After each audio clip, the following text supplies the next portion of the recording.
त्रेता रामचरितमानस से प्राप्त हुई है, संभवतः किसी भी रामायण में, किसी भी राम की गाथा में प्राप्त हुई है।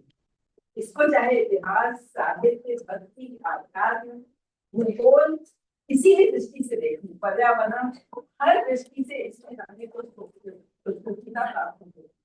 और इसकी सबसे बड़ी विशेषता है कि ये 1500 में रची गई थी और तब से आज तक विद्वान इससे लगातार शोध कर रहे हैं, अध्ययन कर रहे हैं, और उसके बाद भी निरंतर उसमें नए पक्ष उनको दिखाई देते हैं और उसको प्राप्त करते जाते हैं। तो आज भी हमारे कई विद्वजन रामचरितमानस के पक्ष प्रस्तुत करेंगे। तो सबसे पहले मैं आमंत्रित करती हूँ आज के हमारे जो विद्वान हैं राजधानी शर्मा जी, और इस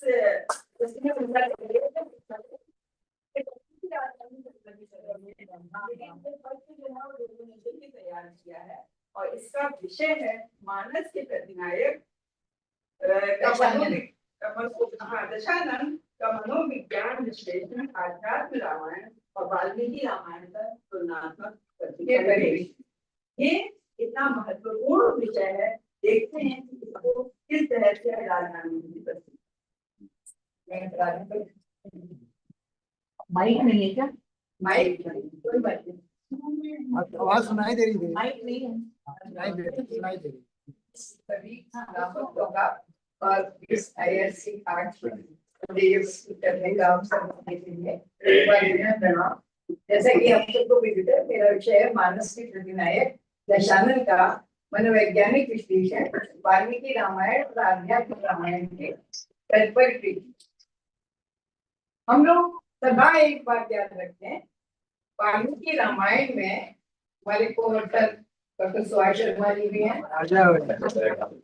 मूलतः हम लोगों की चर्चा में आया था, तो जो संकल्पना है वो उनकी है। तो वाल्मीकि रामायण में मारीच एक जगह कहता है, बहुत एक वाक्य है, रामो विग्रहवान धर्म। लेकिन हम लोग ये भूल जाते हैं कि दशानन रावण विग्रहवान अधर्म, उतना ही जितने राम विग्रहवान धर्म है उतना ही रावण विग्रहवान अधर्म है। जो धर्म के 10 लक्षण मनुस्मृति में दिए गए हैं, सब में आ लगाते जाएंगे तो रावण का एक चरित्र निकल कर आता है। और क्यों मैंने प्रतिनायक पर अपनी दृष्टि डाली, इस पर मैं स्पष्ट करती हूँ कि एक इतना बड़ा एपिक है रामचरितमानस, सदियों में हम लोगों के दिल पर उसने कब्जा जमाया है। जैसे कि आदरणीय कह रही थी अभी कि किस प्रकार से 30 रामायण मूलतः तुलसी से पहले लिखी गई थी, 30 रामायण मुख्य, और निश्चित रूप से दाना पुराण निगमागम संमत में तुलसी ने वो निश्चित रूप से अध्ययन की और उनका स्वीकारोक्ति भी उन्होंने की। लेकिन मानस ने इतनी ख्याति पाई विश्व स्तर पर, तो उसका कारण है अनेक चयन, छंद के स्तर पर, कथा के स्तर पर चयन से ज्यादा क्या किस तरह उन्होंने उसको कोमिंगल किया, उसको संश्लिष्ट किया, ये बहुत महत्वपूर्ण है। तो प्रतिनायक उतना ही बड़ा चाहिए जितना बड़ा हमारा नायक है।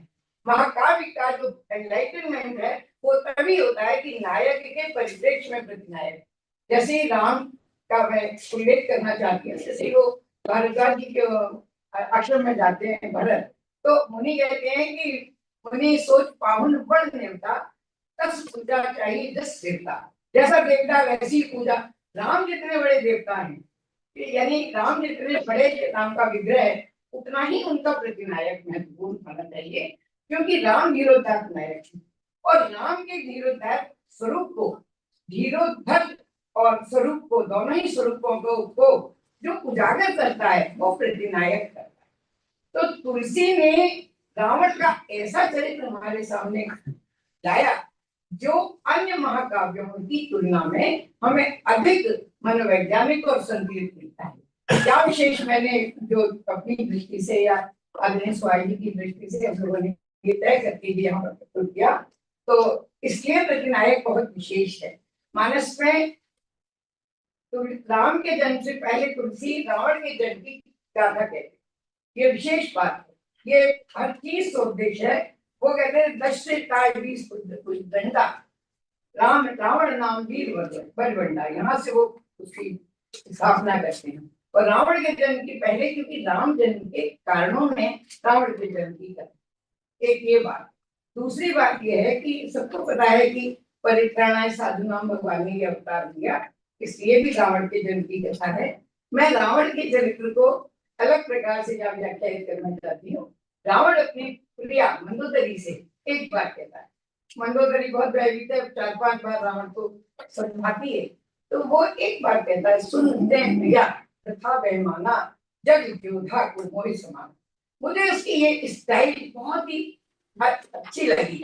वो कहता है जग योद्धा को मोहि समाना, क्योंकि काव्य में अभिव्यंजना तो बड़ा रोल है। जो महान लोग होते हैं वो नहीं कहते जो वो होते हैं। महान से मेरा मतलब है जिनकी चेतना बड़ी महान है, जिनकी विल पावर बड़ी महान है। रावण को मैं एक सजग पात्र के रूप में यहाँ पर रखना चाहती हूँ। ऐसा सजग पात्र जो एक क्षणार्ध के लिए भी अपने बैरी भाव को भूले नहीं दिया उसने। तो जब रावण ये कहता है जग योद्धा को मोहि समाना, वो कहना ये चाहता है जग योद्धा भक्त को मोहि समाना। उसकी प्रचंड भक्ति पूरे मानस में हमें प्रभावित करती रही है। किस प्रकार से हम सब जानते हैं कि रावण किस प्रकार से विद्वता शक्ति और शासन क्षमता के बावजूद दुर्दांत अहंकार, भीषणतम क्रोध और वासना का मूर्ति मानने की उसने ऐसा अपने आप को प्रोजेक्ट करना चाहा डेलिबरेटली रावण ने। तो इस प्रकार से वो जब वो कहता है तो वो ये सुनने में बात बड़ी अटपटी लगती है। रावण की रणनीति थी, बहुत बड़ी स्ट्रेटेजी थी अपने आप को राम के शत्रु के रूप में मारने के लिए। हम सब जानते हैं जब शूर्पणखा जाती है 500 वर्ष तब सिर पर आ रही, वो कहता है कि खरदूषण मोहिसम भगवंता नहीं तुम्हारे भी भगवंता, और जो भगवंत लीन अवतारा ये उसने कन्फेशन किया है, तो मैं जाए पैर हट कर, यहाँ उसकी ये संकल्पना प्रारंभ होती है। तो विचारित वैर है उसका, तो हमें जाए पैर हट करूं, प्रभु प्राण तजे भव तरहूं। कैसे मैं भव सागर को पार करूंगा? भगवान के शब्द से अपने प्राणों को मैं त्याग करना चाहता हूँ। क्या रावण नहीं जानता कि राम उसके स्वामी है? क्या रावण नहीं जानता कि वो जन्मांतर से उनका द्वारपाल रहा है? सेवक का भी सेवक होता है द्वारपाल, दास होता है रावण परिवार में। तो रावण की ये जो रात है, ये पूरे महाकाव्य के और पूरे त्रैलोक्य के भय को उतारने की हो रात जब रावण ये तय करता है। और विशेष रूप से जैसे राम कभी अपने ऐश्वर्य रूप को प्रकट नहीं होने देते, हमेशा सजग रूप से ऐश्वर्य को छुपाकर माधुर्य को प्रकट करते हैं, ऐसे ही रावण, मैं तुलना नकारात्मक रूप में कर रही हूँ, अपने सुधीजनों से क्षमा चाहती हूँ। ऐसे ही रावण अपनी बुद्धि को प्रचंड रखता है और अपनी जो बैरी भाव है, जो अपना नकारात्मक रूप है, उसको प्रकट करता है। क्योंकि वही चरित्र हम सब लोग चरित्र किरदार कर रहे हैं। आप अपना किरदार कर रही हैं, मैं अपना किरदार कर रही हूँ, एवरीवन इज एक्टर। तो रावण जो एक्टर है वो अपने एक्टिंग में परम सफल मेरे हिसाब से। उसने जीवन भर अपने चरित्र को सजग होकर, और सजगता ही जीवन है। अगर हम जीवन में आए और अपने जो हमारा डेस्टिनेशन है, जो हमारा गोल है, अगर उसके लिए हम सजग नहीं है तो हम कमजोर। रावण बहुत सजग है। तो इसके साथ मैंने वो, अब मैं कुछ उदाहरण देना चाहती हूँ, समय कम है। मंदोदरी द्वारा बारंबार अपमानित होने के बावजूद वो यहाँ तक कह देती है, तुम मंदोदरी कहती है तुम तो खरगोश के समान हो। केवल सीता नहीं कहती, मंदोदरी भी कहती है। और राम सूर्य के समान है। अपनी पत्नी से, अपनी प्रिया से जिसको वो बहुत प्यार करता है, वो उसकी आलोचना सुनता है। हनुमान जी और अपने सेवकों से, शुभ से अपनी आलोचना सुनता है। अपने बेटे प्रस्थ से अपनी आलोचना सुनता है। भाई विभीषण से आलोचना सुनता है। मंत्रियों से आलोचना सुनता है सजग होकर। और कभी भी आपने देखा कि प्रतिकार बहुत अधिक नहीं करता। उसे मालूम है हनुमान जी, क्या रावण को पता नहीं है कि हनुमान जी लंका में प्रवेश कर चुके हैं? क्या रावण को आप सोच सकते हैं इतना देखते ही उसको पता नहीं है कि अशोक वाटिका में पेड़ पर हनुमान जी बैठे हैं? आप सोच सकते हैं? जरूर पता है उसको कि हनुमान जी आ गए और हनुमान जी साक्षात शिव है, उसके गुरु हैं और वो ऊपर विराजमान है। गुरु की साक्षी में सीता जी से मिलने जाता है, पत्नियों को लेके जाता है और उसको ये मालूम होते हुए कि कैसे वो संयत व्यवहार करता है, वो डराता जरूर है, क्योंकि जब सीता जी को हरण करके लाता है, 1:35 में आती है, मन ही मन प्रणाम उसने किया सीता जी, जैसे वो उठाता है मन ही मन प्रणाम करता है सीता जी को उठाते समय, क्योंकि भक्त है, बड़े सावधानी से अशोक वाटिका के अंदर रखता है। मेरा कहने का मतलब ये है, एक जो संकल्पना इसमें मूल मैंने दिया, क्षमा करें, हम लोग केवट को जानते हैं। केवट ने युक्ति लगाई पार करने की कि पहले प्रभु को पार, पितर पितर पार कर प्रभु कुछ, फिर स्वयं पार हुआ। केवट राम की तरह इसलिए धोए कि मेरे पितरों की उद्धार हो जाए, फिर मैं राम को पार करूं, मेरा भी उद्धार हो जाए। यही बात रावण की, उसने पूरे परिवार को पार करवाया राम के शर से, त्रिभुवन पति के शर से पूरे परिवार का उद्धार करवाया। और मंदोदरी की भक्त थी, तो उन्होंने कहा तुम सामीप्य प्राप्त करना, तो प्रभु यहाँ पर उसकी मुक्ति नहीं चाहिए राम ने, और अपने पुत्रों को, नातियों को, सेवकों को, स्वयं को, भाइयों को, मैंने केवल एक विषय को भक्त था, उसको छोड़कर उन्होंने सबको बदुमुकरण को पार करवाया, अपने पुत्र प्रिय पुत्र मेघनाथ को भी पार करवाया। ये उसकी स्ट्रेटेजी थी केवट के समान। केवट क्योंकि मार्मिक प्रसंग तुलसी ने लिया, हम उसको हमेशा इधर से लगा कर रखते हैं। रावण की भी सेम यही भक्ति। दूसरी बात मुझे ये कहनी है कि जैसे ही रावण, हम सबको पता है जब कुछ बाण राम के आए और उन्होंने रावण के कुंड, नाभि कुंड में पीयूष, एक और बात मुझे कहनी है, रावण के नाभि कुंड में जो पीयूष है, वो उस अमृत कलश का पीयूष नहीं है जो समुद्र मंथन में लाया गया। ये रावण का जो पीयूष है, उसने योग बल से प्राप्त किया है अपने नाभि में, और अमरता को प्राप्त करने के लिए। और इसकी बात विभीषण राम को बताते हैं, वो राम परीक्षण लेते हैं, हम सबको पता है। तो केवल वो ये कहते हैं कि हरि भक्ति विमुख करते हैं अपने परिवार को, वो करवाता है ऐसे परिवार को जिसने कभी भक्ति नहीं की, ऐसे परिवार को जो तामसिक रहा, ऐसे परिवार को जो सदा भोग विलास में ही पड़ा रहा। राम जी से मुक्ति दिलवाई रावण सायास, क्योंकि वो प्रच्छन्न भक्त और दास तेज समान समान क्रम आनंद हर्षे देख सब चतुरानी, बड़ी विलक्षण उक्ति है ये मानस। रावण का जो तेज है, जैसे ही राम के 31 बाण लगे और नाभि कुंड में भी एक बाण लगा, तो रावण की मोक्ष हो गई, और वो उनका जो तेज था, वो रावण का जो तेज था, वो भगवान के मुख में समा गया। लेकिन आप देखिए, केवल इतने देवता खड़े हैं और तुलसी केवल लिखते हैं हर्षे देख सब चतुरानी।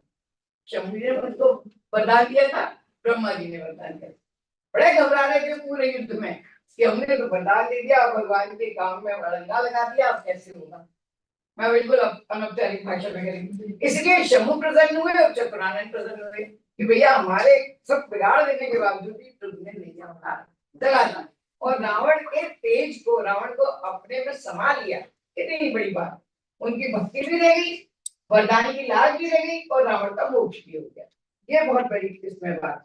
सबसे बड़ी बात यह है कि सबका बुरा उसने सुना, इवन अपनी क्रिया का भी उसने बार बार बुरा सुना। और आप देखिए लंका कांड जिन्होंने बड़े बारीकी से पढ़ा, मेरी रीता जी बैठी हैं, जब जब मंदोदरी उनसे कुछ कहती है, तब तब रावण उसको कुछ कहता नहीं है, विरोध में उसको गले से लगाता है, उसको वो करता है और चला जाता है दरबार, मुस्कुराता रहता है पूरे टाइम। हालांकि वो समय मुस्कुरा रहा है, अंदर से बहुत भयभीत है, ऊपर से बार चौपाइयों में भी ये आता है। और इस प्रकार से क्या रावण, एक और बात जो मैंने इसमें लिखी है, समुद्र पर सेतु बंध बना, और राम को ये बात पता लगी कि रावण ने रावण को बात पता लगी कि राम ने समुद्र बांध दिया, बहुत प्रसन्न, दशमुख उसके कहते बांधे बने जल सिंधुवारी, मतलब वो इतना प्रसन्न है कि अब एश्योर हो गया कि राम मेरे यहाँ आए, लंका में आए।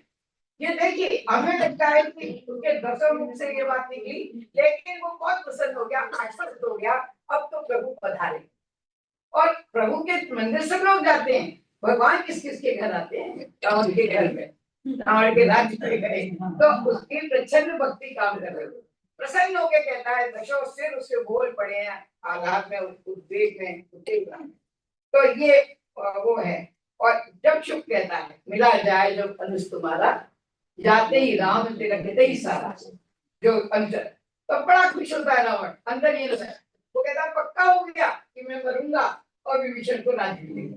हमें लगता है ऊपर ऊपर देख के कि रावण बड़ा दुखी हो गया कि विभीषण का राज्य मेरे बनने से पहले हो गया। ये बस, और उसका कौन कह रहा है? उसका दास कह रहा है, चुप, वो ये कह रहा है। लेकिन कोई ये कहते हैं जाते यह सुनकर भी रावण बहुत आश्वस्त हो, मनोवैज्ञानिक। आप देखिए तो उसका मनोविज्ञान। अब मुझे बात ये कहनी है कि मैंने सेवक से शक्ति, हाँ एक मिनट मैं बिल्कुल आपकी बात खत्म कर रही हूँ। तो वो कहता है नाथ कटक में सो तो बिनाई जो में जीते रन माई, चुप कहता है, तब भी रावण सुनकर खुश होता है। बस मुझे केवल ये कहना है कि वाल्मीकि का जो रावण है वो इस प्रकार का मनोवैज्ञानिक प्रस्तुति नहीं है, नहीं है बिल्कुल। वाल्मीकि ने उसके दर्द की बल की सबकी प्रशंसा की है, मनोविज्ञान आंतरिक अंतर्गम की वर्णन नहीं किया। आध्यात्म रामायण का जो रावण है, आध्यात्म रामायण का जो रावण है वो बिल्कुल इसी प्रकार से मैंने श्लोक लिखे हैं, आप ई बुक में पढ़ सकते हैं। वो इस प्रकार से कहते हैं कि और वहां पर वो ये है कि जानामि राघवम विष्णु लक्ष्मी जानामि, अध्यात्म रामायण का रावण ये स्वीकार कर। कहने की बात यह है कि वो जो रावण है, जिस रावण को हम जानते हैं, उस रावण के भीतर के रावण को तुलसीदास और वो हमारे सामने रखना चाहते हैं। कैसे अपना लक्ष्य सिद्ध करने के लिए हम काम कर सकते हैं, और जो सफल भक्त होते हैं वो कभी अपनी भक्ति को उजागर नहीं होने देते। वह ये वाणी ये भगवान का वही द्वारपाल है, जय विजय। और वो 2 बार तो भगवान ने अवतार ले लिया, तीसरी बार द्वापर में लेंगे, और वो उन भगवान को यहाँ लाने में संबंध है। बस केवल ये मुझे अंतिम मैं अपनी बात पूरी कर रही हूँ कि उसने हरि को साधा, वेरी भाव, और हर को साधा गुरु भाव, शंकर जी। हरि और हर के बीच में जो सेतु है वो रावण। शंकर जी से वो गुरु भाव रखता है, मित्र भाव रखता है, और विष्णु से वो शत्रु भाव रखता है। तो ये युक्ति है उस दशानन की जिसको हम जानते हैं दिग्विजयी है, सारे देवता उसके वश में है। बस केवल जो आदित्य जी कह रहे थे कि हमें क्या मिलता है, एक बात दुर्गुण त्याग है, लेकिन जो उसकी प्रचंड भक्ति है वो हमें सोचनी चाहिए कि अपनी योजना के बारे में मैंने कल पढ़ा था कि एक बिस्किट आपके पास है, ये तभी पता लेना चाहिए जबकि आप बिस्किट की पैकेट बना। तो जब मोक्ष हो गया रावण का, तब हमें ये पता लगा कि रावण वास्तव में भगवान का भगवान।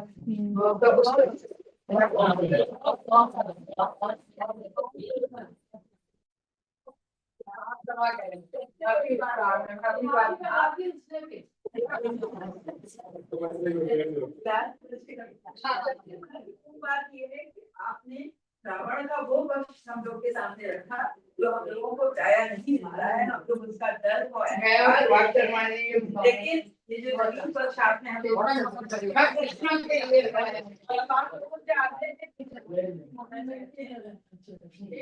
हालांकि आपको बोलन स्पष्ट हो गया, पर जब आप बोल रही थी तो आया था, तो आपसे और अधिक थोड़ा सा जानना चाहते हैं कि आपने राम को नायक और रावण को प्रतिनायक, बिल्कुल, जबकि अधिकतर लोग रावण को जो कहानी है खलनायक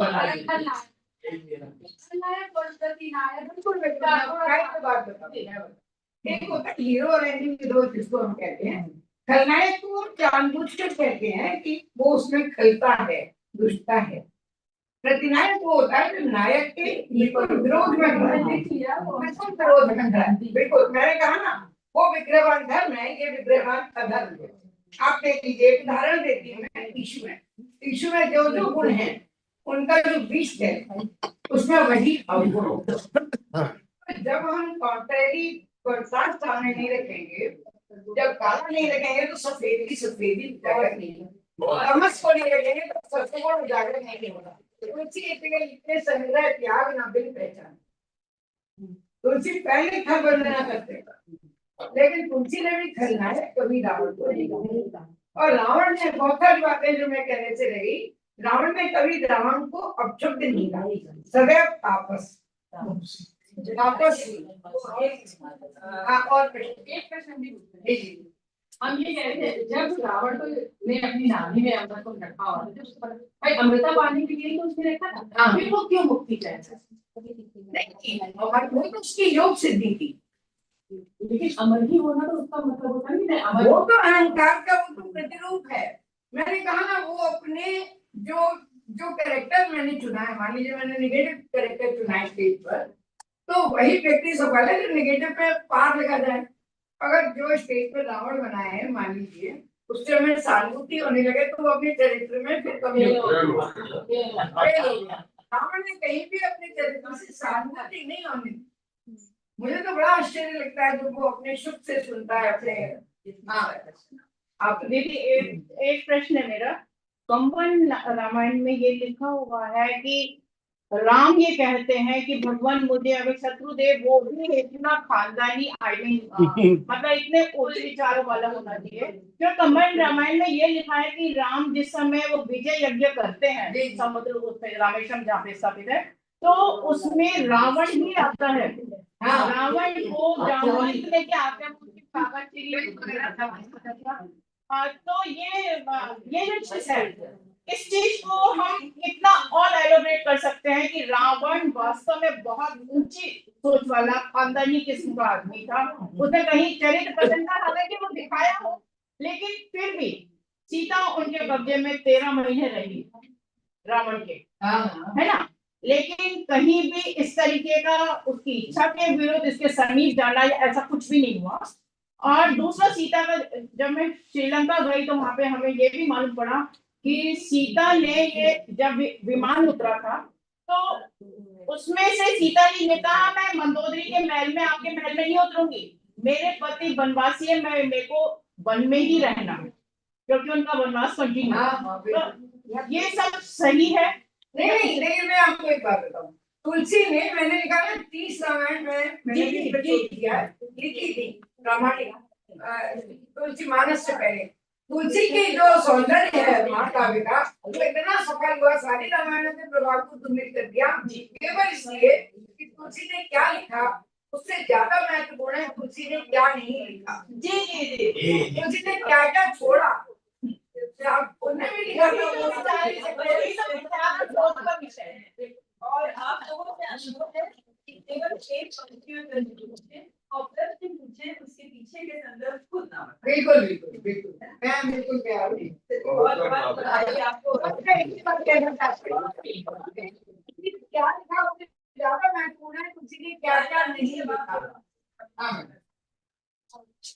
मानस से प्रेरित होके मैंने जैसा कि प्रारंभ में ही कहा कि रामचरितमानस इतना प्रभावशाली रचना है कि उससे प्रेरित होकर अनेक विद्वानों को और पुनर्लेखन ऐसी श्यामगुप्त ने भी साकेत का सृजन किया।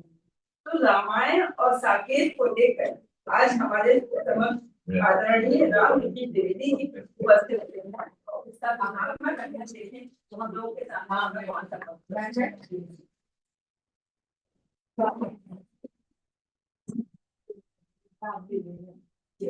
आदरणीय ओम जी ससंचय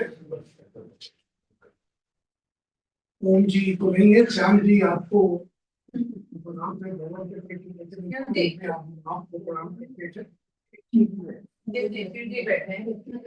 सर उसकी जरूरत है पोडियम डैश पोडियम की जो पूज्य से बोलने में भी काम कराता है।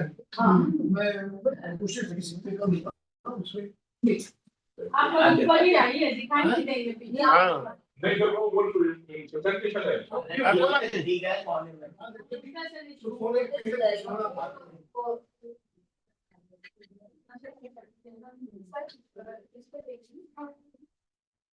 सर आप पीपीटी देंगे तो आपको मैं इसे नहीं करते वो कह रहे हैं और बनवाया है कि वो निकलाई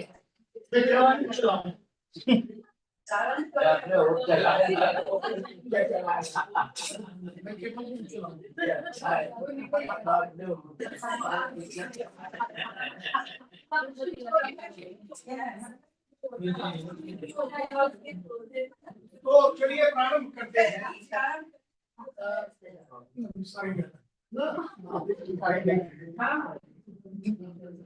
मेरा समझ शुरू होगा बोले तो बताऊंगा अभी मैं कुछ दूसरी बात करूंगा। जोड़ा है पहले बोल रहा हूँ आदरणीय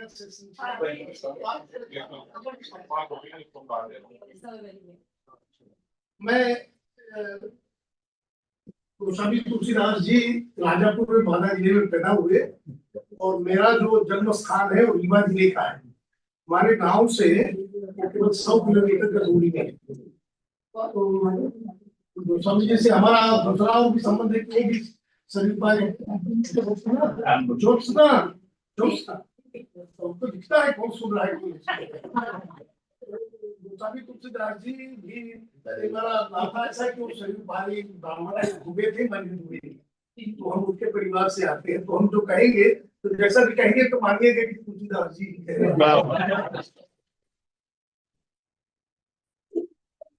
दूसरी बात की कॉन्फ्रेंस में विनीता जी ने अवधि में बात की, तो तुलसीदास जी एग्जैक्टली अवधि में चीज नहीं लिखी है।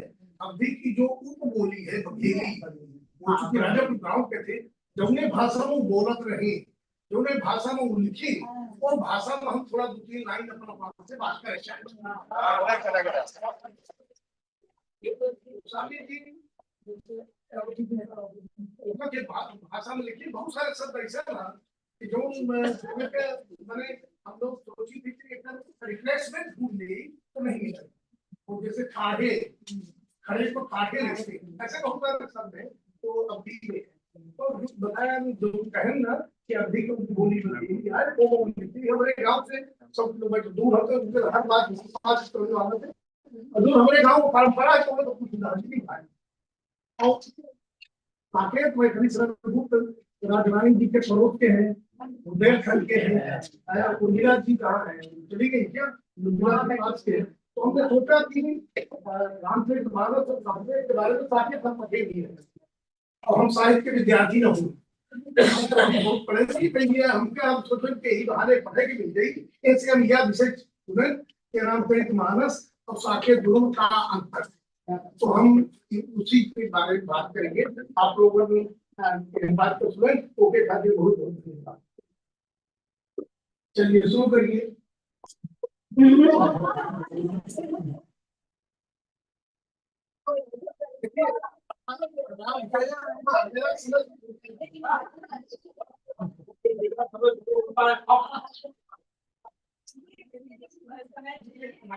मानस और इसमें साकेत में दो मुख्य अंतर तो ये है कि एक अवधी भाषा में है और दूसरा खड़ी बोली। और शायद खड़ी बोली के पहला काव्य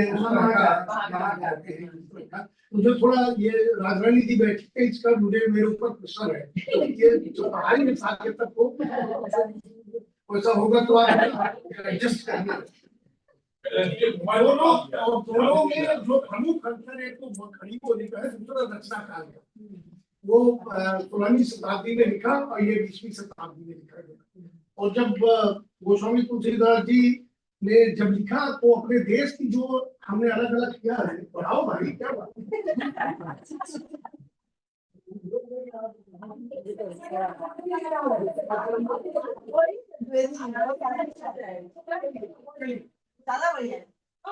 गोस्वामी तुलसीदास जी का जो केंद्र है लिखा वो भक्ति और नैतिकता पर केंद्रित है। जो बोल रहे रावण है फिर भी वो नैतिकता केंद्रित है। और मैथिली सरगुप्त का जो है वो सामाजिक और राजनीतिक संदर्भों पर केंद्रित खड़ी बोली है। तुलसीदास जी के समय ये हमने ये वर्णन लिया है कि राजनीतिक स्थिति, धार्मिक स्थिति और आर्थिक स्थिति में दोनों के काल में क्या होता है।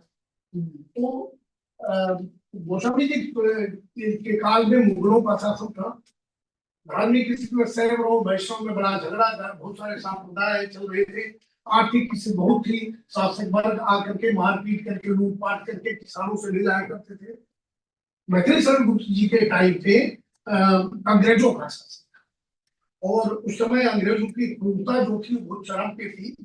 और शासक लोग माने अपना जो मैथिली शरण जी थे उस टाइम पे ईसाइयत का धर्म का प्रचार हो जाना शुरू हो गया था हमारे और ये पशुबलि आदि भी उस टाइम पे थी।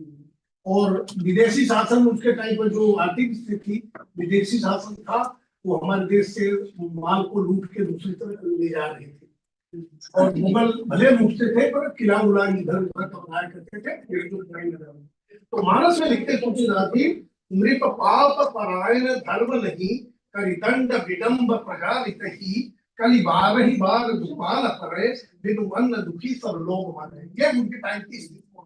और साकेत में क्या लिखते हैं कृष्ण जी, भरलो उनका रुधिर, राष्ट्रीयता संवेद कर रही थी।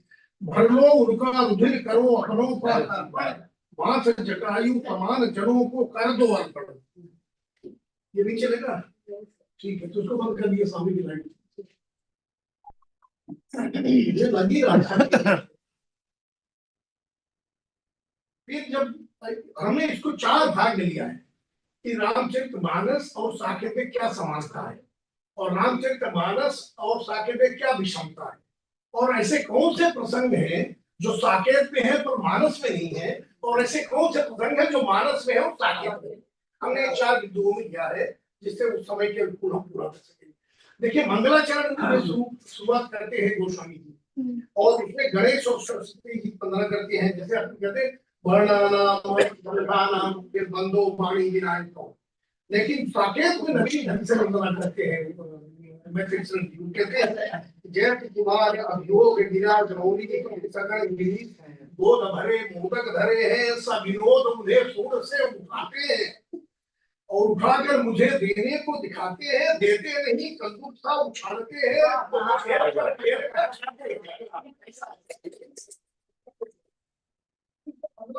आगे आए धनुष यज्ञ में, तो धनुष यज्ञ में दोनों में विश्वामित्र के साथ जाते हैं और राक्षसों का वध करते हैं, और विश्वामित्र के यज्ञ की रक्षा करते हैं।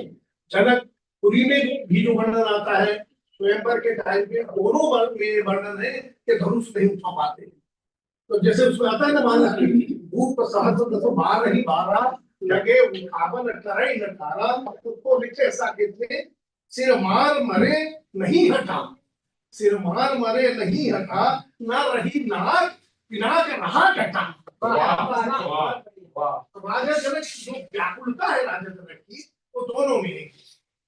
उसमें मानस में कहते हैं गोस्वामी जी, अब जन को भाके मदमानी वीर महीन नग मही मैं जानी, तजहुआ सखी नृत्य के जाओ लिखा नगी थी मैं दे। और दूसरे सागर में लिखते हैं बास बाहु जता विलीन है, वसुधा वीर विहीन दीन है। ये सागर में आता है।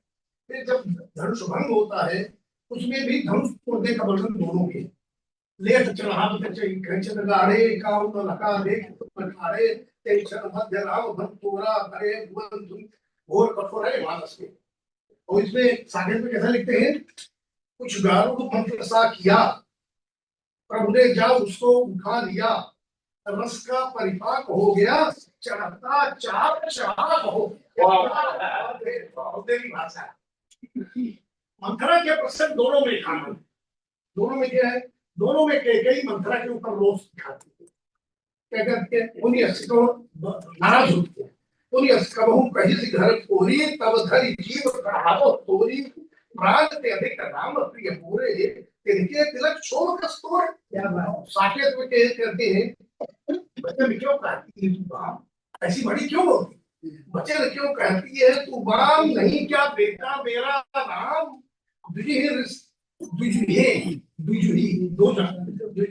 रसमे भी समझ खोल, उड़ाती है तू घर में कीच, नीचे ही होते हैं नीचे। जब उसमें वनवास में चलते हैं आगे, तो गांव की कविता जी गांव की जो नारियां भी, ये दोनों में एक जैसा प्रसंग है, और दोनों गांव की नारियां मिलती है। नारियों की आप लोग सब है, आप लोग की जो आदत है वो पूछ लेती है कि कौन है। मानस में तो ऐसा बोलती है, हमको गाँव हम प्रोपाल बहुत जानते नहीं, हमको शिष्टाचार नहीं आता, हम गाँव की है, पर ये बता दो ये कौन, सामने वाले कौन है तुम्हारे। सीधा जीवन में सोचती है, बोलती है ये तो बड़े सहज है, हम कुछ जानते नहीं, पर प्रश्न करने बड़ी तेज है।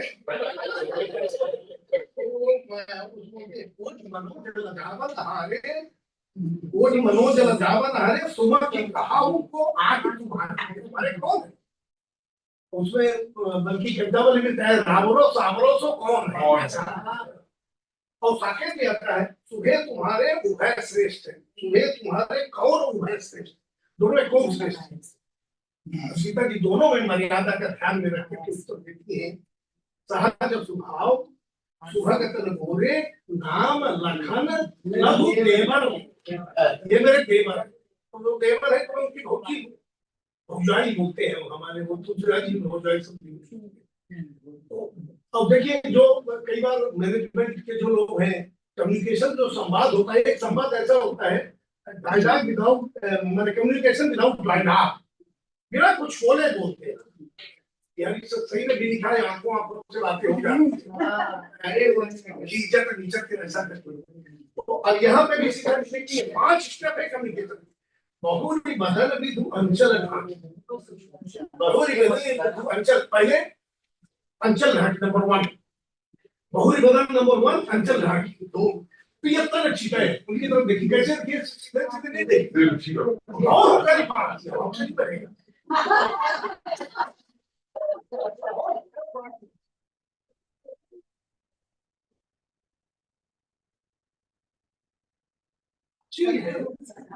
अरे अब ये तो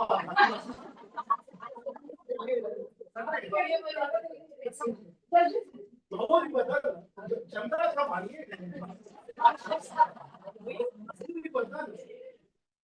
अच्छा ये जो पक्षी है खंजर पक्षी कहते हैं सबसे अच्छा नेत्र उसी को, और ये सरल ऋतु में आता है। दूसरा जी लिखते हैं कि खंजर पक्षी आ जाए मानो तो खंजर मन तो नीचे गए, खंजर पक्षी पर तिरछी नजर करती है। आप जाती होगी तो नहीं जानता वो बोलिए पतिया से इशारा कर दी। साकेत में कहते हैं कस सीता कछ सच्चाई आके तिरछी हो आई, लज्जा दे घूंघट काढ़ा मुख का रंग किया गाढ़ा, गोरे देवर श्याम उन्हीं के श्रेष्ठ है। ऐसा फिर विषमताएं आधा छोड़ रहा हूँ आधा ले रहा हूँ। विषमताएं है समय दो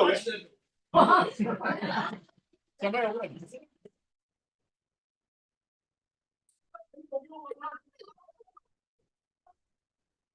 संप्रदाय क्या है, वंदना जो पोषण करते हैं गणेश सरस्वती की, सज्जन की, दुर्जन की, प्राणी मात्र की, साकेत पे इस तरह कोई वंदना नहीं, विशेष वंदना नहीं हो। गणेश जी की जो मंगलाचरण होता है उस वाटिका में पिताजी का प्रवेश उस वाटिका में, उसके पहले जनक जानकी की वंदना बालकांड में, अदरवाइज कोई ग्रुप है इसमें, लेकिन पूरा बचपन का चारों बहनों का विषय तो और उस वाटिका में राम जी सीता जी को देख के मुक्त हो जाते हैं और लक्ष्मण तटस्थ रहते हैं। लेकिन साकेत में लक्ष्मण जी तटस्थ नहीं है और वो भी मुक्त होते हैं क्योंकि साथ में सीता जी के उर्मिला और राज्याभिषेक राम के राज्याभिषेक के टाइम राम के राज्याभिषेक के टाइम पे केवल 2 रानियों का वर्णन, सुमित्रा का चौके चूर सुमित्रा पूरी मणि में विभिन्न भाग्य रूढ़ी अंदर आनंद मंगल राम महताज कौशल्या होता है। ठीक है वर्णन नहीं आता और इसमें साकेत में त्रिवेणी तुल्य रानियां 3 बहाती सुख प्रवाह 3 ये तीनों का वर्णन है। और बहुत सारी विषमताएं हैं। मंत्रा की जानकारी इसमें होती है कि बाद में जब साथ संध्या देखती तब होती है, लेकिन उसमें यह है कि उसको पहले से ज्ञात है।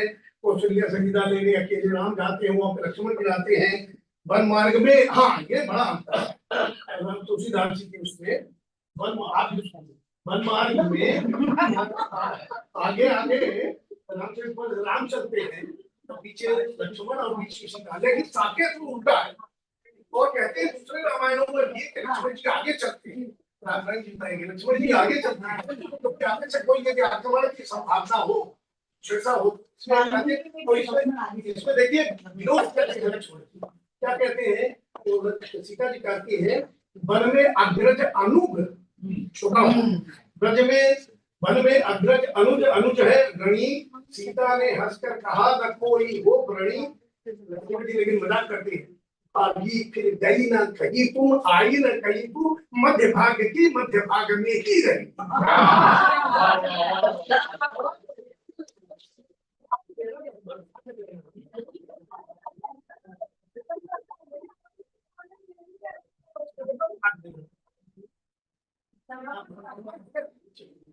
अच्छा, फिर ये दिमाग स्थल का वाल्मीकि से केवल पूछते हैं और वहाँ भरद्वाज से पूछते हैं, भरद्वाज का है।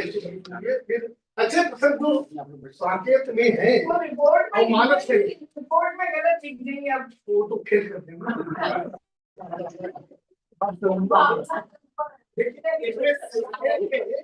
वो रिपीट नहीं था, नहीं तो फटाफट ज्यादा प्रधान नहीं शुरू कर वो पेपर की रखी थी।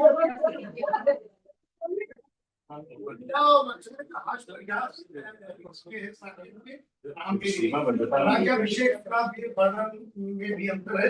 लक्ष्मण का क्रोध जो है वो साकेत पकड़ा है, कैकेयी से को मानस में नहीं है, लेकिन कैकेयी को लक्ष्मण जी डांटते हैं मानस साकेत को।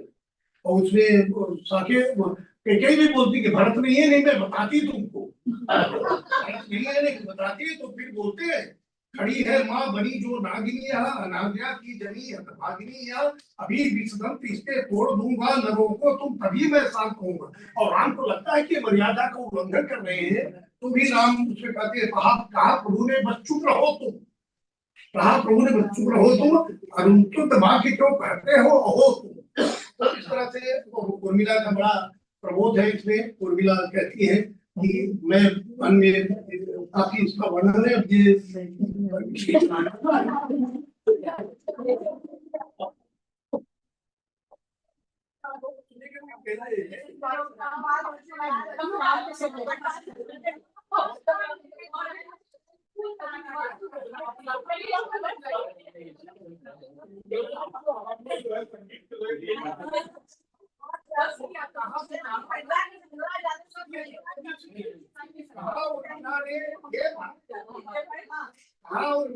हे मन प्रिय पथ का वृक्ष न बन, आज स्वार्थ है त्याग भरा, है अनुराग विराग भरा, तू विकार से पूर्ण न हो, शोक भार से चूर्ण न हो। और एक जगह ये भी प्रसंग आता है कि मैं आपका दास हूँ। लक्ष्मण बोलते हैं, लक्ष्मण बोलते हैं कि मैं तुम्हारा दास हूँ, तो इतना भारी का स्वाभिमान, आपका स्वाभिमान।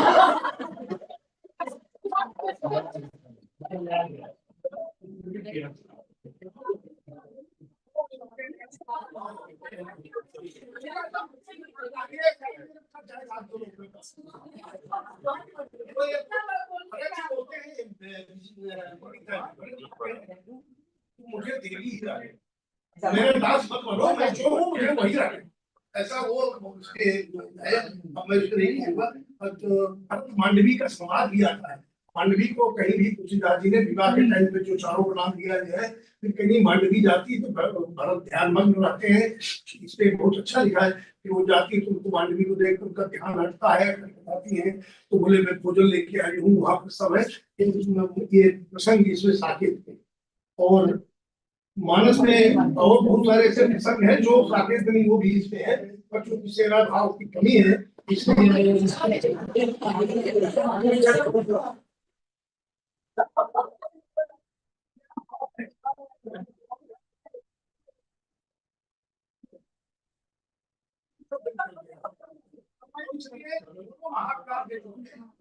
दोनों महाकाव्य जो है इनमें हमको जो जीवन के लिए समस्या रहती है, मर्यादा का पालन, हम उनसे कैसे निर्णय ले, और ये बहुत सारे करते हैं। इसलिए दोनों महाकाव्य बहुत सारे ऐसे है। मेरा तो आप सबसे निवेदन है, किसी गाने मैंने साकेत पढ़ा, आप लोग भी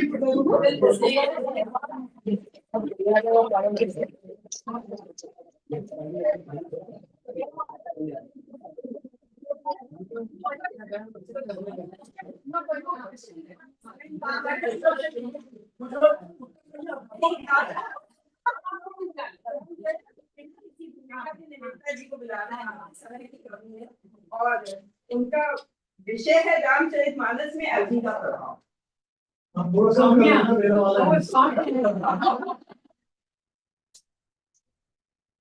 ये सुन लीजिए आप जय बनने वाले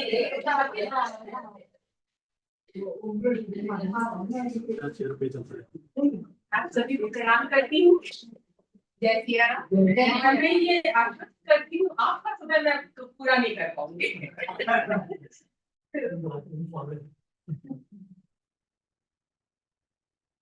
और चूंकि विनीता जी की शिष्या हूँ मैं, तो समय सीमा को मैं पालन करने का प्रयास करूंगी। ज्ञान एवं अनुष्ठान के प्रति इस विशिष्ट सभागार में उपस्थित आप सभी मनीषियों को मेरा निवेदिता श्रीवास्तव का जय सिया राम। रामचरितमानस इसका प्रत्येक बिंदु आकर्षित करता है, परंतु जिसने विचारों की बलगा थाम ली वह अग्नि, जो अपने विविध रूपों में इसमें यत्र तत्र सर्वत्र विद्यमान है।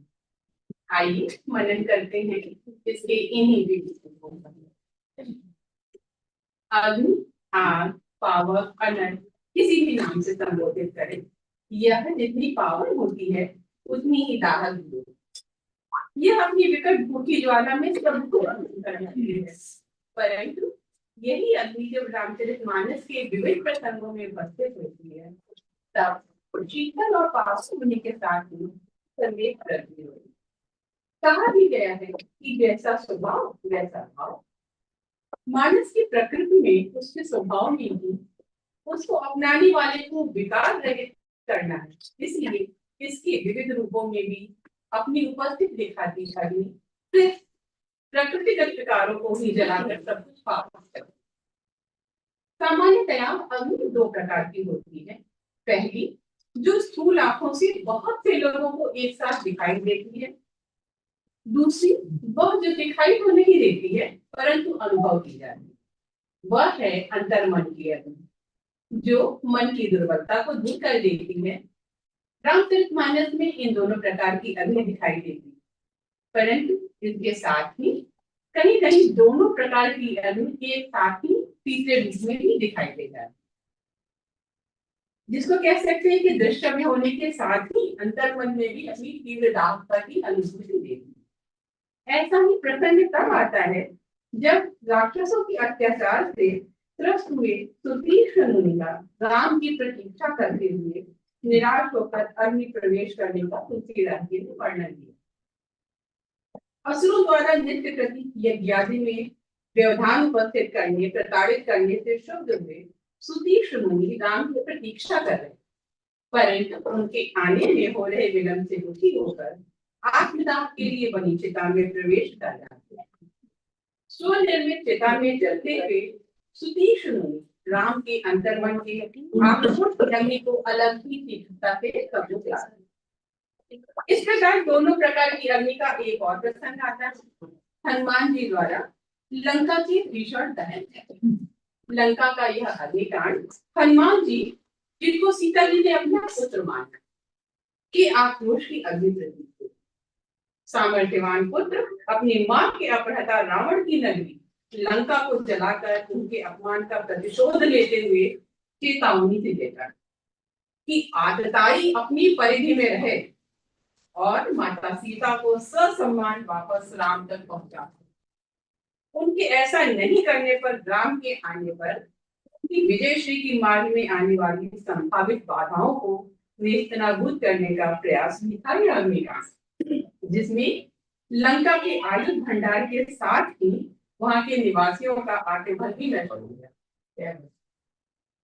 लंका दहन एक पुत्र एवं भक्त के समर्पण का ज्वलंत उदाहरण है। मानस में अग्नि का एक और चर्चित प्रसंग लंका विजय के पश्चात राम के पास वापस आने पर सीता की अग्नि परीक्षा दी गई।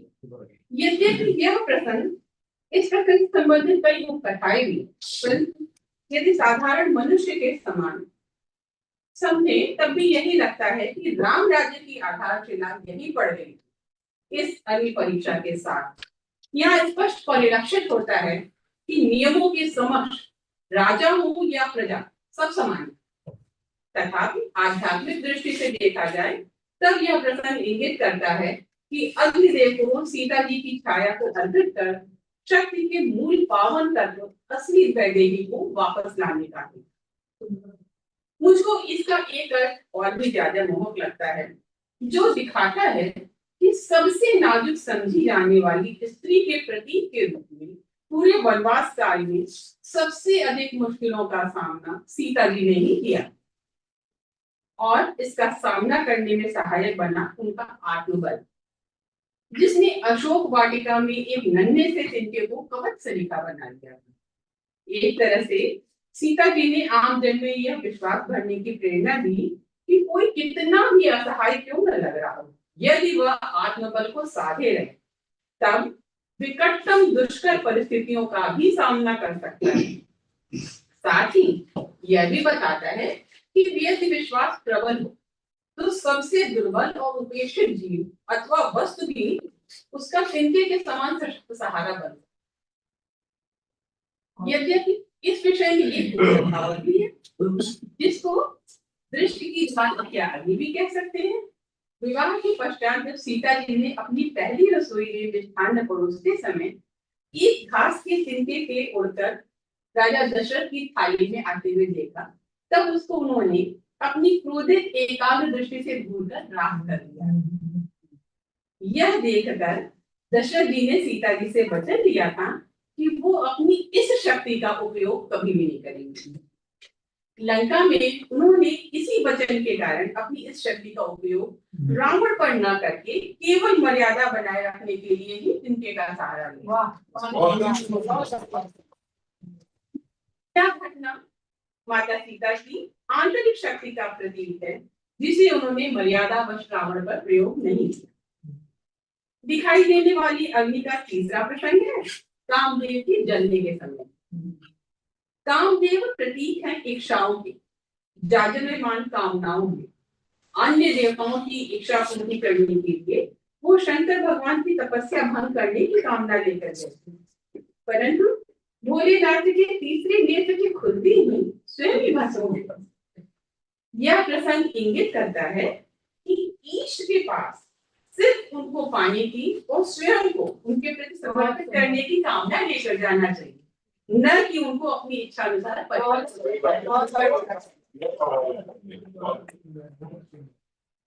रामचरितमानस में इस अग्नि की अतिरिक्त भी कई प्रकार की अग्नि और उनकी दाहकता बिंब के रूप में प्रकट होती है।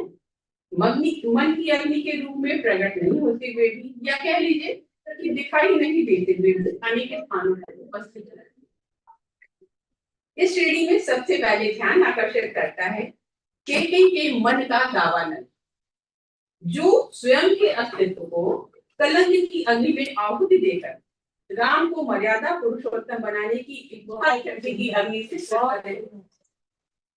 यदि केकई वचन में राम का वनवास नहीं मानती, तब राम के वनगमन की परिस्थिति नहीं आती और वह अन्य राजपुत्रों के समान एक साधारण राजपुत्र रह जाते, जो इतिहास नहीं बनाता, इतिहास के पन्नों में नहीं से।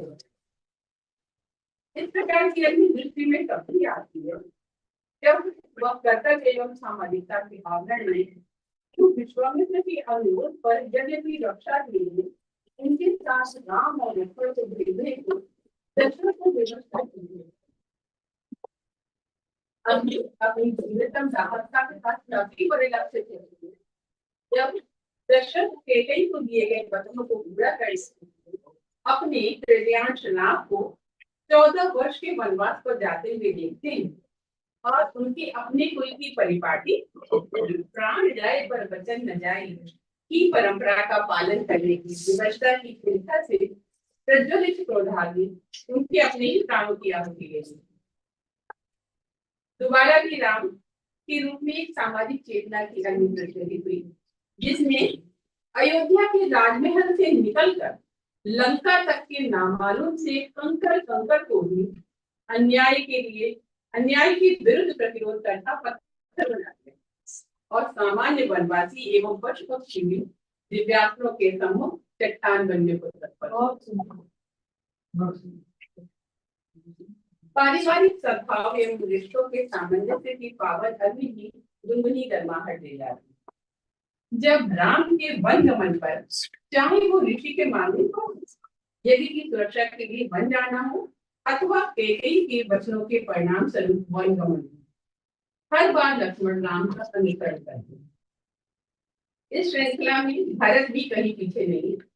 अयोध्या के राज सिंहासन पर राम के हृदय के सिंहासन के आकांक्षी प्रतीक होते हैं और उनके प्रतिनिधि के रूप में नंदीग्राम में और शत्रुघ्न अयोध्या में रहकर राज्य की व्यवस्था को सुचारू रखते हैं।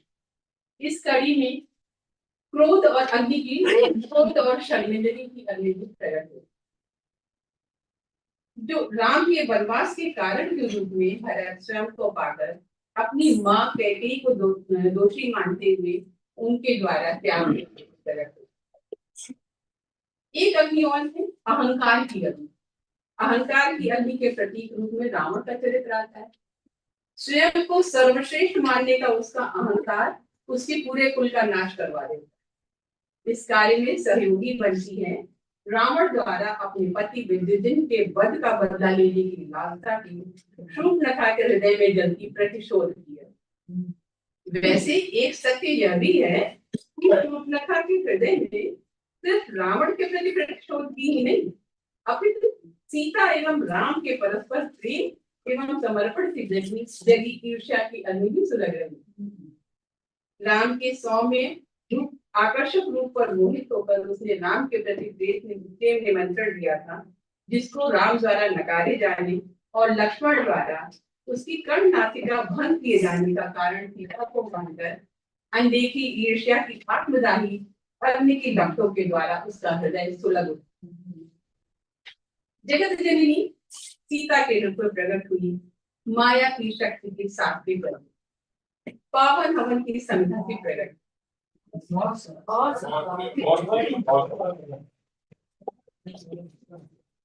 लंका से उनको मुक्त कराने के लिए चले एक प्रकार के जन अभियान में स्वयं को सर्वथा निरीह दुर्बल मानने वाली प्राणियों में आत्मचेतना की झलक जगा गई। अयोध्या के राज परिवार की स्त्रियों की बात की जाए तो कौशल्या के हृदय में सब एवं सहनशीलता की गुनगुनी सी गर्माहट का एहसास है। सुमित्रा कर्तव्य पथ पर अड़िग होकर चलने वाली अलग ही तरह की दीपक की लौसी जगमगाती मार्ग प्रशस्त करती अग्निशिखा है। मांडवी और उर्मिला के हृदय में कर्तव्य एवं प्रतीक्षा की अग्नि दाहकता के स्थान पर गुनगुना सा एहसास देती है। मानस में अग्नि सिर्फ अयोध्या के महल में सिमट कर नहीं रह गई है, अपितु अयोध्या से लंका तक के वनों में निवास कर रहे विष्णुओं के विवश आक्रोश की दाहकता के रूप में दावानल की विस्तार पाती। सच यह दावानल ही था जिसने अयोध्या के राजमहल में राम लक्ष्मण रूपी चिंगारी को कठोर बनने के लिए प्रेरित कर आसुरी प्रवृत्ति वाली लंका को नष्ट करा दिया। मौसम एवं परिस्थितियों के अनुसार अग्नि अपना असर छोड़ती हुई कभी जलाती है तो कभी ठंड में टूटती काया को की प्रदान करती है। रामचरितमानस में राम के संपर्क में आकर अग्नि अपने सबसे पावन जीवन रूपी हमन में विकारों की संख्या को मुस्लिम करती है। अपनी दाख्ता के सब कुछ भंग करके सब कुछ समूल नष्ट करने की क्षमता रखने वाली अग्नि को राम का आशीर्वाद मिल जाता है। इसीलिए रामचरितमानस के विविध प्रसंगों में सर्दियों की धूप सी अग्नि सकारात्मक एवं मनमोहक लगती है और मन प्रभु कृपा में गुनगुना होता है और कहता है जय नहीं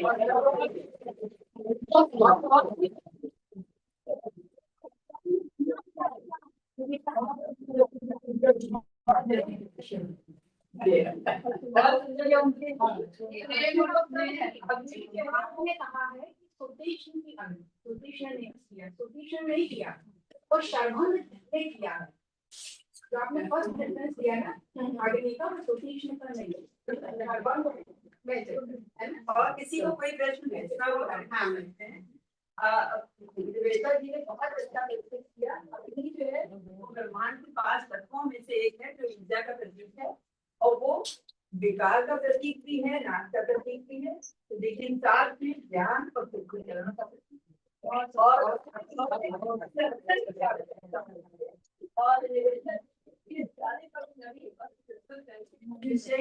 ज्ञान वर्धन किया है। आज का यात्रा तो बहुत सफल रहा। हम लोगों रावण के मनोविज्ञान से परिचय कराया। ज्ञान उसके बाद त्रिवेदी जी ने बहुत ही ज्ञान बहुत अच्छी चीज ना और जाएगा लेकिन हम मर्यादा के कार्यक्रम में है और मर्यादा का पालन करना पड़ता है, इसलिए हमने उनको और समय किया काफी अच्छे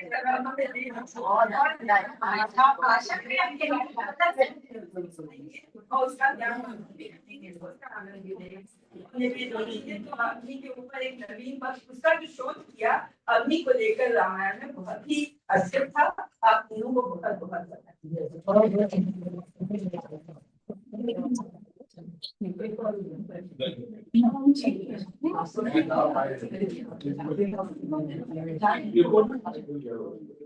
क्योंकि यहाँ पे कैंडिडेट कम थे इसलिए हमने आप लोगों को 13 मिनट और नहीं कर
अभी रास्ते में बोलेंगे ना इस बार के रास्ते में